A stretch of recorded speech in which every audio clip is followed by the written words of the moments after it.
Dallas, we have a good problem on our hands. Welcome into Mavericks today. Harrison Graham, Jeffrey Cooperstein, and I gotta tell you, Coop, one game after the trade, pretty fun stuff out of Danny Gafford and our good pal P.J. Washington. But the way we want to kick off today's show is talking about the center dilemma, who starts, who comes off the bench.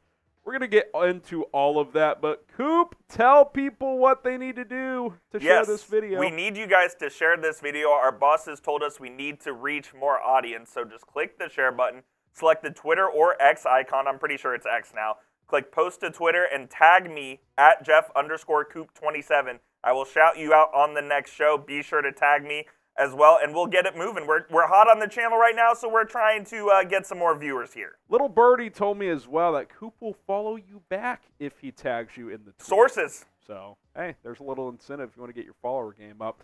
All right, Coop, let's talk about this. Look, I think first of all, we just have to talk about Gafford's debut here. Oh, man. I mean, in 17 minutes, the guy goes for 19 and 9, has a block. He's 7 for 11 from the field, which is over 60%. I don't want to overreact, but considering the opponent, the Oklahoma City Thunder, who has been at the top of the West for a while, I mean, it looked like he and Luka Doncic had played together for 5 years. Yeah. I mean, him and Washington's first buckets as Mavs are on alley-oops. Gafford admitted as such that he felt like he got drafted by the Mavs and that he's been here for a long time. It's going to be fun watching those two guys run the pick and roll, man. Gafford is an elite lob threat, and he's going to be able to get a lot of open shots around the rim. It's looking very promising, and it kind of begged the question, when Dereck Lively comes back, which I believe will be after the All-Star break, how does Jason Kidd manage the rotation? It'll be interesting to see what happens. I have an inkling that Lively may start games, but Gafford might be your closer. Yeah, and look, the good news about this, Coop, is it takes pressure off Lively. Absolutely. Especially come playoff time, because, I mean, I don't know if anyone, you/the people watching, saw Luka sit down with J.J. Redick on Redick's podcast. There was a portion of that where Redick is describing a play where him and Lively run the pick and roll, and Lively, instead of like straight rolling to the basket, his job is just to seal the defender. Setting the Gortat screen. Yeah, and Redick told Luka, like, hey, man, you got to get Lively doing that more. And Luka said he's 19. And that stood out with me because it's like, as awesome as Lively has been, he's still learning.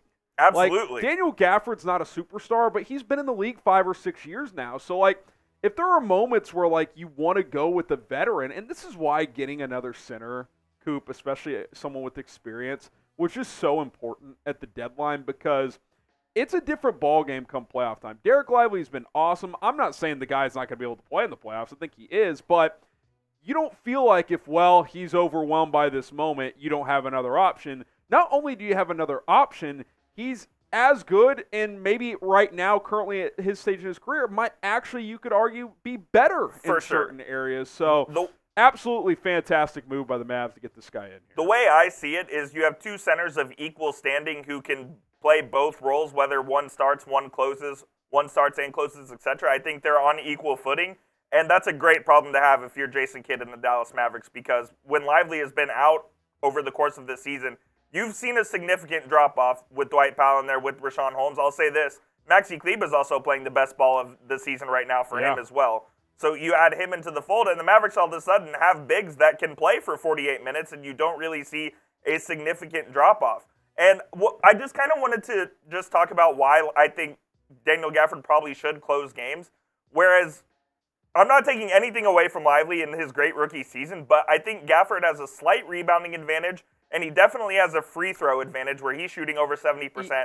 Lively's hovering around 55, I believe. So he's also a better rim protector right now. Yes. I think Lively's going to improve in that area. It's just he's still a rookie, so sometimes he kind of gets caught in certain spots, that was kind of a thing coming into the NBA for him, is like he gets into foul trouble because I think he gets stuck in between on some of those pick and roll type of plays sometimes.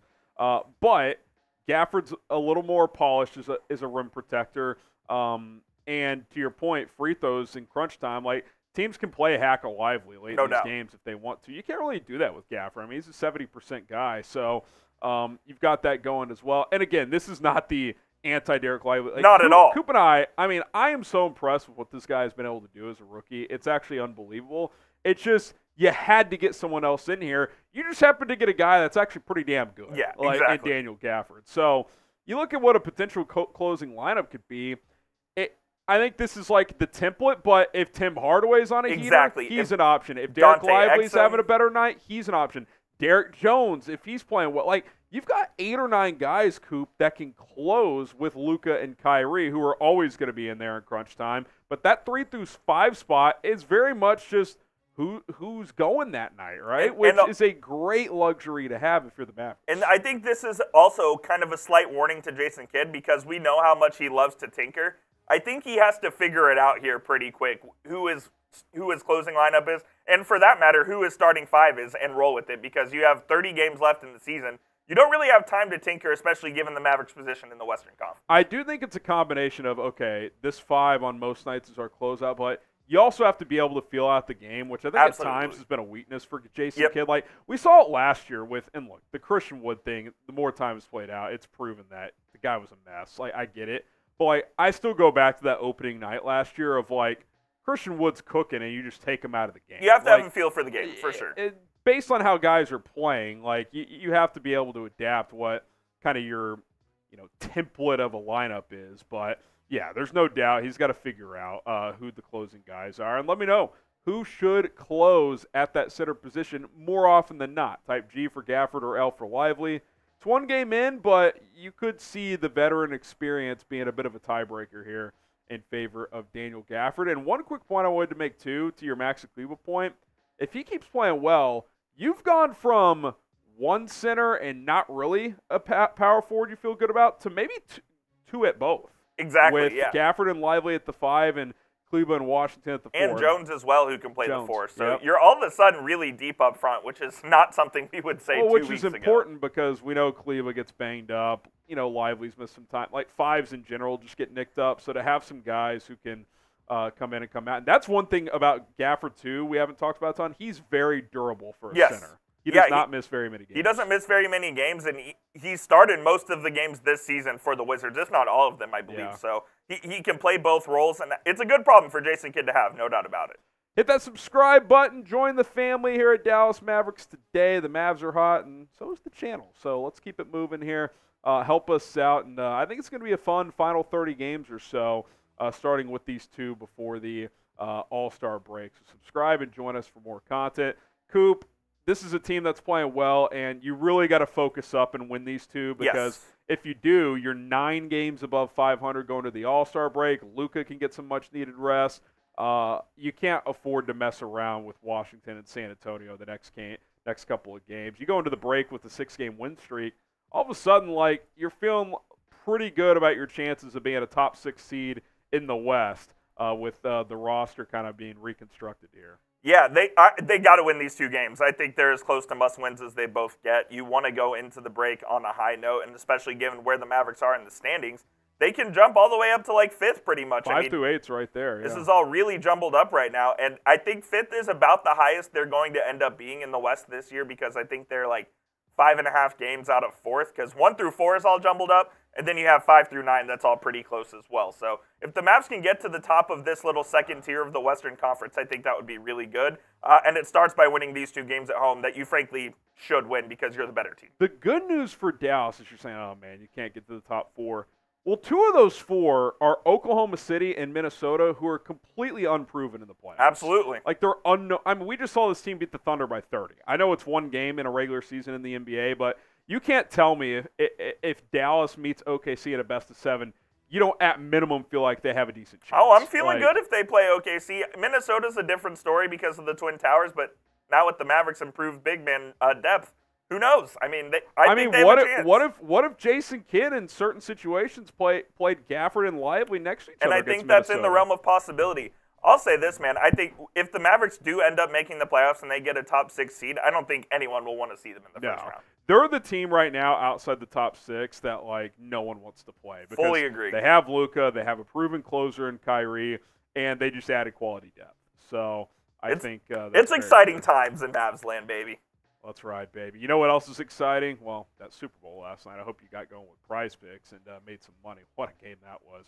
PrizePicks.com/CLNS. Use code CLNS. Just because the Super Bowl is over doesn't mean Prize Picks is slowing down. You can play on a daily basis with the NBA, college hoops, and NHL. Major League Baseball will be back in a couple of months. Get started today at PrizePicks.com/CLNS. Use the code CLNS to get a deposit match up to $100. More or less is what you take on the Prize Picks projections. And tonight, we got a little deal. They're giving you a deal with Kyrie, 21.5 points. Take the more on that. Luka's been hot. We're going more. And Maxi Kleber shooting the ball well as of late. We'll take the more there as well.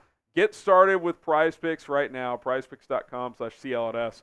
Use the code CLNS for that deposit match. I know Coop and I are going to be playing on a daily basis with Prize Picks. Link is in the comments and in the description. Let's talk about a buyout target, Coop. Marcus Morris, of course, Markieff is on the team right now.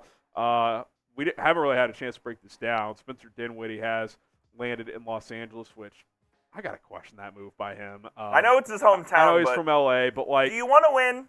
And it's also like, dude, like, you could just sign there in the offseason. And you're a free agent. You played the best ball of your career in Dallas. You would have thought that the Mavs would have won that, but I guess not. Puzzling move, to say the least. But, you know, we mentioned Marcus Morris on our buyout candidates video as a potential fit with his brother here. Now, we did just talk about the front court depth. I'm not sure how many minutes there would be for Marcus Morris. And, of course, there is history in the bubble between Luka. He tried to kill Luka, more or less. I mean, he stepped on his ankle and sprained it. He had him in a headlock here, which, by the way, wasn't called for attack, I believe. I would think that Luka would sign off on this with Markieff here. Like, if the Mavs came to him and were like, hey, man, Marcus wants to come here, thoughts. Like, I think Luka would sign off with his brother being here. At the same time, even though his splits are actually pretty decent this year, where is he in the rotation? Like, if Kleber's playing like this, I think you're not benching him for Marcus Morris. I think he's your third power forward, which there's still value in that because we know Kleber gets banged up. So I'm not saying I'm not interested. I just don't think he's like he plugs into the rotation right away, which is why he might sign elsewhere. And Patrick Beverley certainly hinted at that as well. Yeah, Pat Bev said the Minnesota Timberwolves are the front runner to sign him. You know what? I don't know where he plays on this team either. The Mavericks do have an open roster spot, so he can just fill that 14th, 15th man role, which his brother is already kind of occupying right now. He can shoot it decent from three, so he could serve a role on this team, but he's not a plug-and-play right into the rotation like Gafford and Washington are. I really don't see a role for him here, but if the Mavericks just wanted to add to their depth, maybe he's a guy they look at. I could still see them looking at some additional guard options as well. I'm not sure exactly where they're going to go with that. Another option I think they could do with that final roster spot is they could convert A.J. Lawson from a two-way into a permanent roster member and then add another two-way guy. I could see that. If they convert somebody, it would be him. He's gotten some decent run here this year, so that could be a possibility. He also has 15 more games of eligibility. He's played in 35 games, so you can play in 50 games as a two-way. So the other option is something to monitor. They might just kind of chill for a bit, and then if that 15 dwindles down and there's not a buyout guy they like, then they make that move to convert him and, you know, go sign someone from the Legends or something to be on a Theo is available. Theo on a two-way. I'm sure he'd people are talking. Sure he'd sign up for that. Should the Mavs sign Marcus Morris, type S for sign, P for pass? I'm not opposed to it. I mean, I do think he's better than Markieff. Clearly, yes. There's no doubt about that. So you could bring him in here.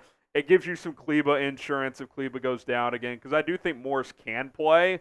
It's just when you're healthy, he probably wouldn't play. So, like, from his standpoint, why would he? He may want to go somewhere where he'd get some run. So we'll have to wait and see.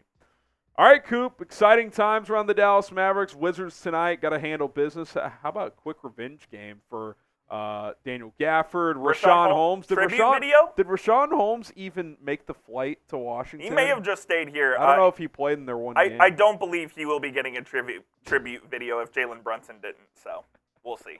Yeah, that seems unlikely. All right, I appreciate everybody for tuning in. Y'all. More coverage to come. We'll see you next time.